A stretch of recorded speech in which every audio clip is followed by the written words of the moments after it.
कहानी प्रभु का सच्चा भक्त और अहंकार का अंत। एक समय की बात है। क्षीर सागर में भगवान विष्णु माता लक्ष्मी के साथ शेषनाग पर विराजमान थे। उनके मुख पर एक दिव्य और शांत मुस्कान थी। उसी समय नारद मुनि नारायण नारायण का जाप करते हुए वहां पहुंचे। नारद जी ने भगवान विष्णु से पूछा, हे प्रभु, इस संसार में आपका सबसे बड़ा भक्त कौन है? क्या वो मैं हूं जो हर क्षण आपका नाम लेता रहता हूं?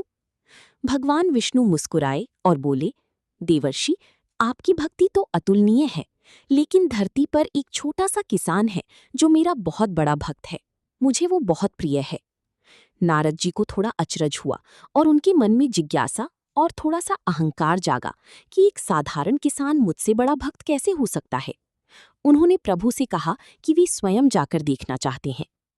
नारद जी धरती पर उस किसान के पास पहुंचे। उन्होंने देखा कि किसान सुबह उठता है, केवल एक बार ही नारायण कहता है और अपने काम पर निकल जाता है। दिन भर वो खेत में कड़ी मेहनत करता है और रात को सोने से पहले फिर एक बार प्रभु का नाम लेता है। पूरे दिन में वो केवल 2 या 3 बार ही भगवान का नाम स्मरण करता था। नारद जी वापस वैकुंठ लौटे और बोले, प्रभु, वो किसान तो दिन में केवल 2-3 बार आपका नाम लेता है, फिर वो आपका सबसे बड़ा भक्त कैसे हुआ? मैं तो हर पल आपका ही जाप करता हूँ। भगवान विष्णु ने नारद जी की शंका को दूर करने के लिए उन्हें एक पात्र, कटोरा दिया जो तेल से लबालब भरा हुआ था। प्रभु ने कहा, नारद जी, आप इस पात्र को लेकर पूरे ब्रह्मांड की एक परिक्रमा कराइए, लेकिन ध्यान रहे कि तेल की एक भी बूंद नीचे नहीं गिरनी चाहिए। नारद जी ने चुनौती स्वीकार की। वे पूरी ध्यान और एकाग्रता के साथ पात्र को संभालते हुए ब्रह्मांड की परिक्रमा करने निकल पड़े। जब वे वापस लौटे तो वे बहुत खुश थे कि उन्होंने तेल की एक भी बूंद गिरने नहीं दी। भगवान विष्णु ने मुस्कुराकर पूछा, बहुत अच्छी देवर्षि, अब मुझे ये बताइए कि इस पूरी यात्रा के दौरान आपने कितनी बार मेरा नाम लिया?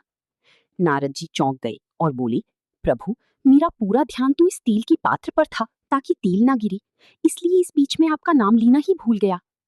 तब भगवान विष्णु ने उन्हें प्यार से समझाया, हे नारद, उस किसान के ऊपर भी अपने परिवार का भरण पोषण करने और पूरी समाज के लिए अन्न उगाने की बहुत बड़ी जिम्मेदारी तेल के पात्र जैसी ही है। इतनी व्यस्तता, कड़ी मेहनत और सांसारिक कर्तव्यों को निभाते हुए भी वो मुझे नहीं भूलता और दिन में कम से कम 2-3 बार सच्ची मन से मेरा स्मरण करता है। जो मनुष्य कर्म करते हुए मुझे याद रखता है, वही मेरा सच्चा भक्त है। नारद जी का अहंकार टूट गया और उन्हें समझ आ गया कि कर्म ही पूजा है और सच्ची मन से लिया गया प्रभु का नाम ही असली भक्ति है। अगर आपको ये कहानी अच्छी लगी हो तो प्लीज़ इसे लाइक करके हमारा हौसला बढ़ाइए। और हाँ, ऐसे ही और कहानियाँ सुनने के लिए चैनल को सब्सक्राइब करना मत भूलिएगा। घंटी दबाइए ताकि अगली कहानी सीधे आप तक पहुँचे। तो मिलते हैं अगली कहानी में। धन्यवाद।